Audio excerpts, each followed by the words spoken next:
The state of Colorado gets 300 days of sun a year while the rest of the NFL and all their cities battle out for the remaining 65. And we got blue skies straight ahead for the Denver Broncos.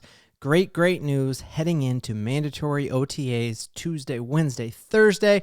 And that great news is Courtland Sutton is back. He's even higher on this team than even my lofty expectations. And we've got a ton of NFL talent on this team that isn't going to make the 53-man roster. So for the first time in what seems like forever, we're going to have guys cut from this team that you will see starting on other teams in the NFL this year. We're going to break that down in this video and so much more. If you're new to this channel, I'm a diehard Denver Broncos fan. Helps me out a ton if you would hit that like button and that subscribe button.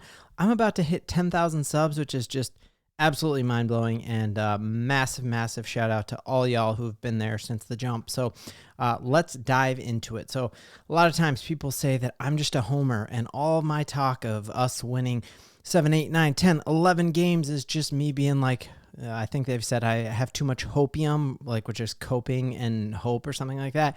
But what has been amazing is seeing that even a guy who has every single reason to be salty with this team in Courtland Sutton is so high on this team. He came out on the DNVR podcast last week and said that he knows that we're supposed to be in the playoffs. He even talked about he's sick of all the times that people are just like penciling in Kansas City to win the AFC West. And he's like, hey, I have faith and confidence in this team that we're not just going to win 8 games. That's our new floor. Instead, we are going to compete from now on, and his goal is to win a championship with this Denver Broncos team, and our roster is so much better than anyone is giving us credit for.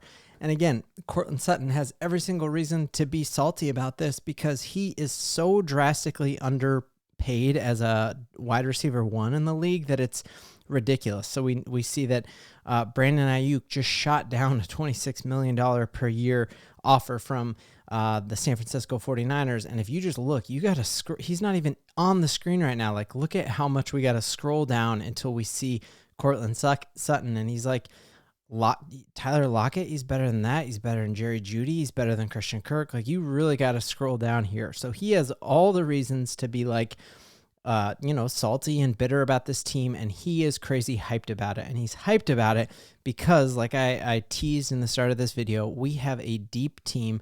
We now have a team where we have a quarterback who is ready to run Sean Payton's offense. Sean Payton in his year-end press conference last year talked about how all he installed last year were just the guardrails of this offense. And then we went out and just got weapon after weapon after weapon. And so one of the positions that I see just being absolutely stacked, and I see a world where we're going to have to cut guys who you will see get picked up and put on other teams' 53-man roster. The one we're going to break down today is our running back position. That's a position last year that drastically underperformed. And if you look at what Mike Clay predicted for this team this year, he basically took all of our analytics from last year and just rolled it forward saying we're going to be the same. The big difference is last year with Russell Wilson running this offense, teams were able to stack the box and they knew, hey, we just got to be ready for Russell Wilson to scramble out and throw it deep, so we'll guard that, but we will stack the box. And because of that, our running game was pretty anemic last year. On top of that, we had Javonte Williams being 1 year off of a catastrophic knee injury that, just even 10 years ago, he would never have played another snap in the NFL, but because of modern medicine, he was able to play last year, and early on in the season, he looked like Javonte of old, and then by the end of the season, that kind of petered out.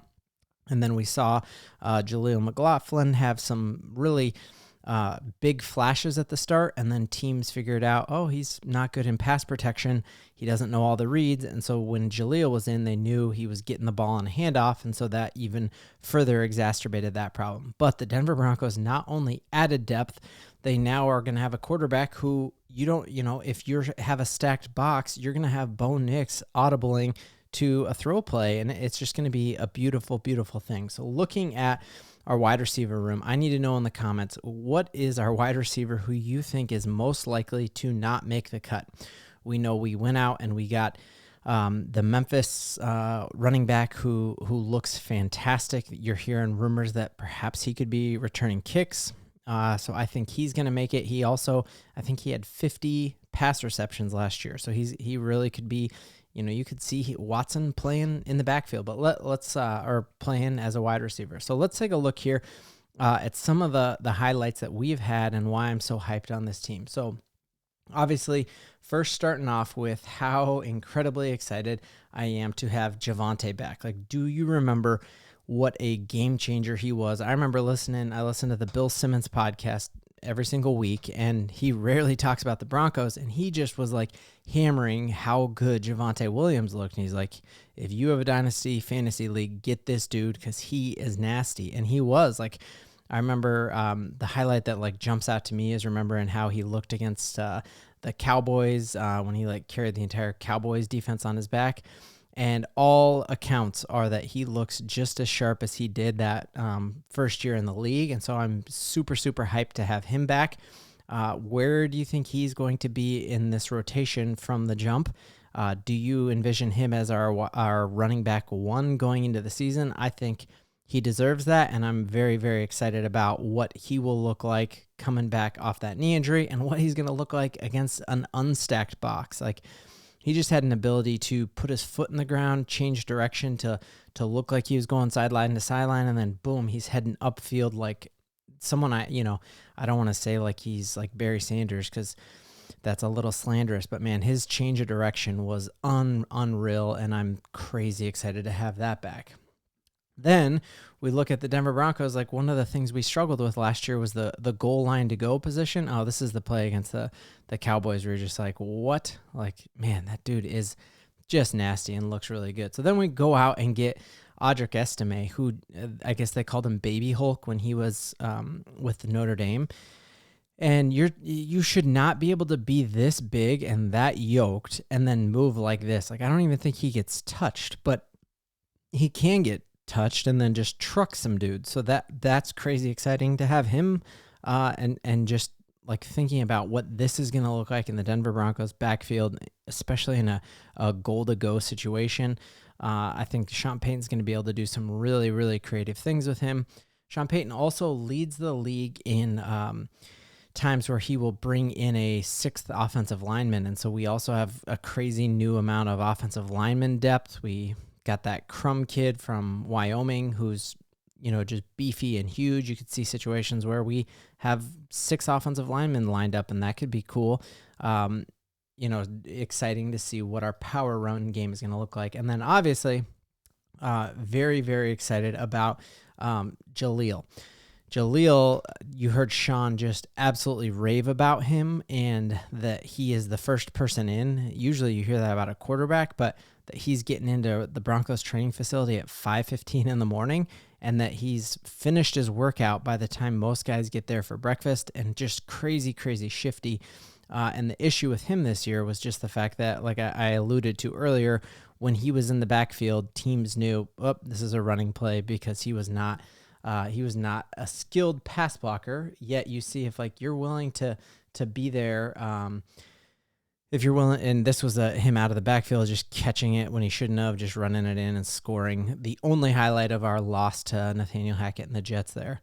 And I loved our uniforms, and those snow-capped helmets looked sick. But very excited to see Jaleel back and what he's going to bring to this. And then obviously, do you remember like how crazy good Samaje looked? Like even that Buffalo Bills win, it just felt like he was constantly catching the ball out of the backfield and was a great safety valve for Russell Wilson to just do little dump passes, little screen passes. And so we have a receiver room now with the addition of one of the best pass catching running backs with Watson out of Memphis.